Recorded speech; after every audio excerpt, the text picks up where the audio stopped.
Saturday, 15th of August, 2026 at 12:04 p.m. here in Amsterdam, North Holland, the Kingdom of the Netherlands. Welcome once again to our cosmic journey. It is your dev and design podcast featuring two boys who finally broke the heat. But you know what?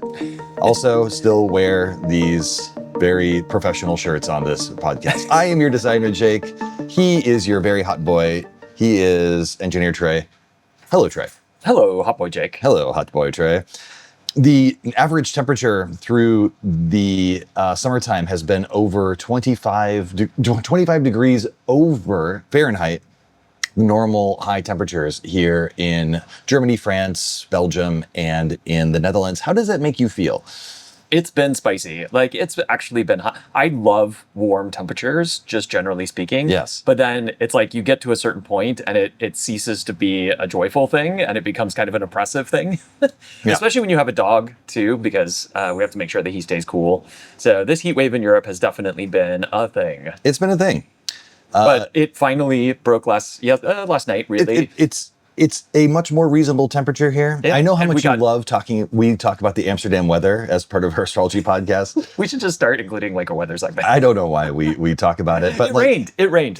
That's the important thing. And here's the other really important thing. Venus, she's at her longest elongation from the sun right now. So you can see that Venus is actually 2 signs away. So what kind of spiciness happens there? I'm not sure. That's for you to decide. That's for, why do I always have to have the answers? Yeah, we're not going to start talking about astrology at this point. Yeah, I mean, let's see, 152 weeks into this podcast. Why would we talk about astrology when we could just talk about the weather instead?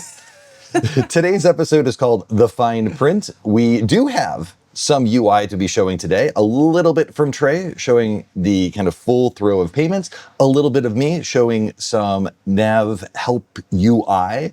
And I think what I'm going to say is a beautiful moment. Yes, I use the word moment for a reason there that we'll kind of conclude on before we give you thanks. But of course, before we get to all of that, it is time for the check-in question. Mr. Henry, hit me. Have you ever read the fine print? Have I ever read the fine print? I remember one time I thought I would read the end user license agreement for one piece of software a long time ago, and I blacked out. Now, I don't believe I've ever read the fine print. Have I made AI read the fine print? Absolutely. Actually, that's a good call. I do that every time. We rented a car because we went on an offsite to talk a little bit about what the future of Cosmic's going to be. We were not going to bore you with that. We're going to show you. We're going to show you with our actions instead of our words what the future of Cosmic's going to be. Anyways, all said, I got lots of different paperwork from the rental car company, some in Dutch, some in German, some in English, for reasons that we won't fully go into. And I was, instead of trying to parse it myself, and I was like, read this, tell me, fine print, all of that. Yeah. This is, I think. That doesn't count though, because that doesn't count. I'm not doing anything. So do I read the fine print? No. Do I now create heat waves in Europe by having a machine read the fine print? Absolutely, that is what I do. What about you, Mr. Henry? State of the world. Yeah. I tried and failed to read the fine print, and I think it's a really good idea to set AI upon it. If you actually think that you need to know what the fine print says. The last time that I tried to read the fine print was also a EULA. I think a EULA. It was, I got an update for the Google Play Store.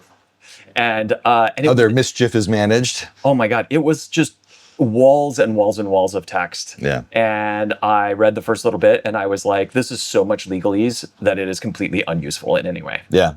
The really cool thing is when Google was actually a cool company back in the day, they would update their privacy policy infrequently. But when they did that, they used to give you a diff view of these are the things that have been added, these are the things that have been subtracted, and they did this really nice job of being as expressive as possible. So much so that I was like, we're going to do this for Cosmic once we have an idea of like a security and privacy policy, because as it changes, we also should be very expressive about that to you as a human being if you want to read it, or if you want a robot to read it, hey, we're here for that. Robots read things today, and that's very helpful for you and for us.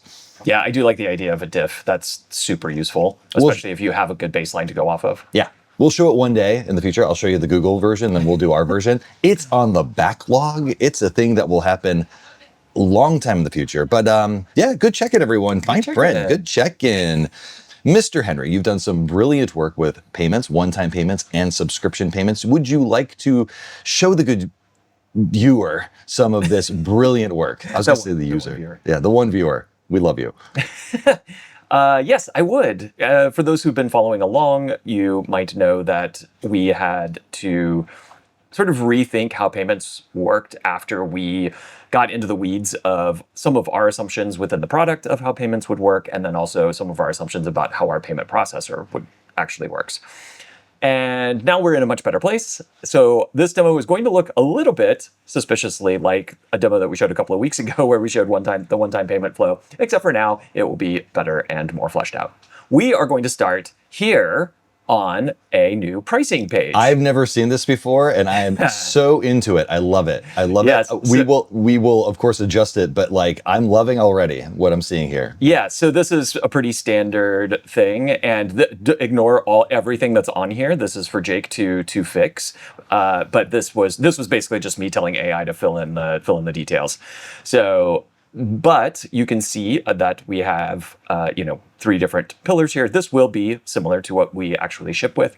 If we go to Cosmic Pro 1, which is our single purchase, and I click the Buy Now button, we will go to the landing page, which is actually in account. So if I go back to the pricing page here, I'm now logged out of the account center. And if I click the Buy Now button, we will now go to the login to the account. Now, if I were coming directly from the application, which we will have places in the app itself where you can go to purchase the product if you try to use a feature that is only accessible via the paid product, then you wouldn't see the email address here, but you still would have to verify your password. You might remember this before where we would say like the email address is hidden, but you still have to verify your password. But Mr. Henry did a nice job of refactoring all of this so that you don't necessarily need to be logged in. I made a big assumption about that when I was designing it, and let me just go back to 2.0 for a second. You're going to find out that a lot of what is going to be said right now is the word assumption and Jake. And we're going to talk about like what happens when Jake makes too many assumptions. And this is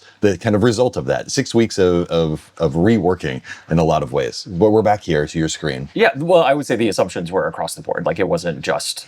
The assumptions were broad and deep. So then if I sign in, then we go back to that same landing page, which is great. And then if you click Buy Now, we will go to our payment provider, and I will go through the payment flow here really quick. We have already shown this, so this has not changed. This is all Molly. This is Molly, our payment provider. Our payment provider. You might not be Which familiar. we have warmed up to. If you have the name Molly and you are watching these videos, I'm sorry that we keep saying your name, but it's also the company's name of our payment provider. It happens. Yeah, we're warming up to Molly. Yeah. Yeah, the viewer and the payment processor. So thank you. Thank you to all the Mollys. Thank you to all the Mollys out there. Big thanks to all Mollys. So I'll finish the payment flow here, and then we go to this payment complete page. Which I'm not thrilled about, but we'll fix that. Yeah, no, this is to be fixed, but this will very shortly differentiate between when we know that your payment has succeeded, which we do know at this point, it's just not wired up, whether or not your payment has succeeded or whether or not we're still waiting, it's still in an open or pending state where we need to wait for it to complete. But the cool thing about the way that we've built the application is that you can absolutely just go right into the application, and as soon as we verify your payment and our payment, and we're doing it in the background, we do all of this in the background, then your paid features will just show up. Yep. So yeah, so this is great. We have one-time payment wired up again. It's wired up in a much better way. I'm now working on subscriptions, and it is all coming along a little bit behind schedule, but coming along. Big snaps for Mr. Henry. It's not like we were going to release during eclipse season anyway, so we are right on schedule, as it turns out. A little bit of something that I had done. We got a piece of feedback that was always like, how do I see where the keyboard shortcuts are? Because some people actually really enjoy using the keyboard shortcuts. And I was thinking to myself, I was like, we don't provide a lot of ingresses for help. As a designer, I always want things to be apparent, like apparent on its own, and that's like, if you start having to use text or you have to start using affordances in order to explain things, you kind of lost. But now I have designed a little bit of an affordance here, which is the help menu. It's called the triple dot menu. You might have heard about that before. And now we say things in this help menu about keyboard shortcuts. Maybe we also say like open application settings and preferences and documentation. And why, Mr. Henry, do we care so deeply about documentation? Well, that's right, because everyone's going to have questions about, you're doing calculations for me astrologically. What are the bases of these calculations? And we have done a really good job documenting a lot of that in our own documentation system. How we now expose that to you is one of the ways that we try to build trust and make sure that you understand that, like, we had to make decisions. We have to figure out where we are going to be opinionated about things, and we want you to know what those opinions are. I will say in other leading professional astrology programs, that is not true. And to try to back into a calculation method, either using a manual or doing a trial and error, has been the bane of my existence, and I've decided not to put that upon you. Also, we've had heard in research people having some questions. I don't know how it's doing this. There's certain techniques that are evident, self-evident, solar returns, Vidaria, things like that. But there are other things where it's like, I don't know how this is calculating. Like, I don't know how annual perfections or primary directions was calculating. And it's kind of crazy stuff. So we're going to do a much better job about making those things apparent. Last thing, Mr. Henry, and I am, we've never done this before. We've never brought up, maybe this is not true. I don't believe we've ever brought up a competing package.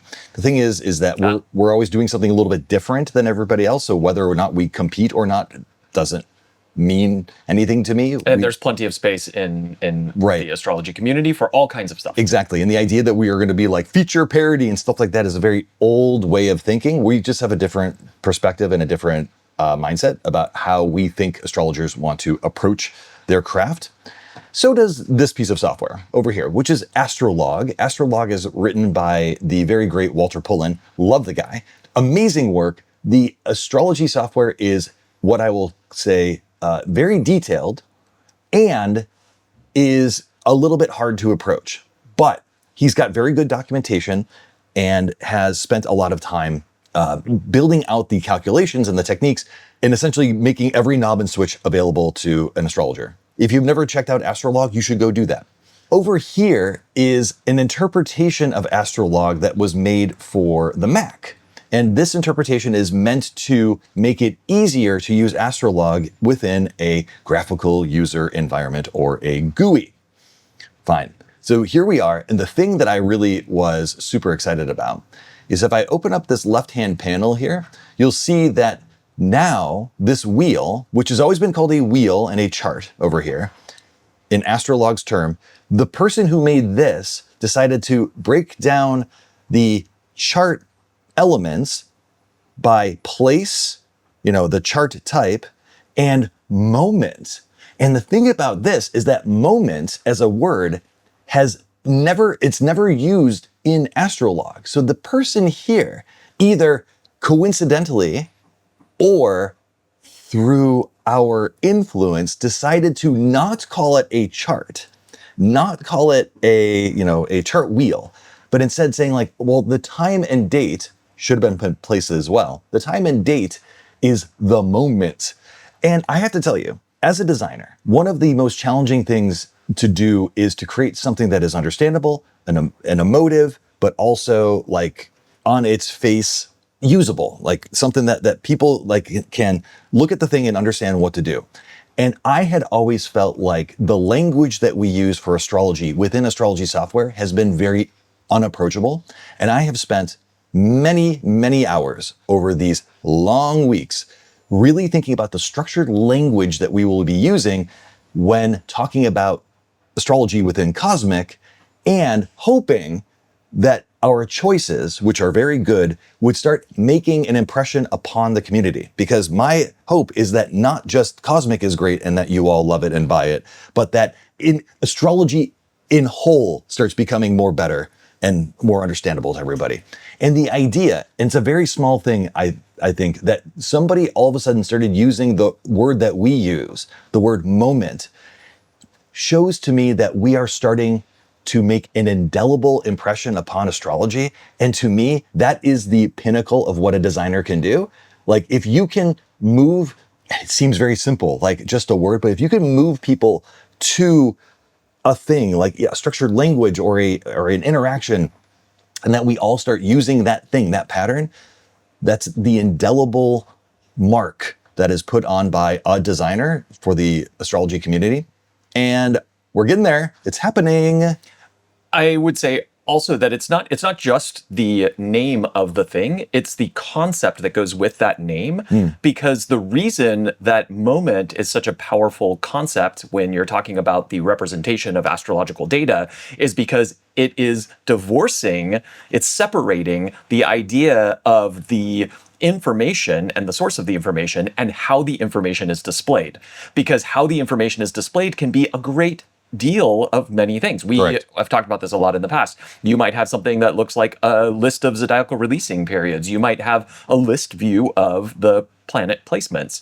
And when you start thinking about a chart, you munge all of that together in a way that makes it very convoluted. You and munge the difficult. concept with the presentation, which is that's an incorrect thing to do. Yeah. And I think that when people start thinking about things in terms of the moment and then the representation of the moment in an astrological tooling perspective, everybody will benefit. And everyone, and the thing is that I think people will just get it after a while because it makes more sense. Like you think about Exactly. like the place it is, again, place should be within moment, but fine. The place it is, the moment it happened, whether that moment is kind of like now or not, that's the way they do this here. And then this is the representation down here. And again, it could be coincidence. It could be inspiration. I'm going to take it as inspiration because my ego likes to think that it was me that did a little bit there. Fun.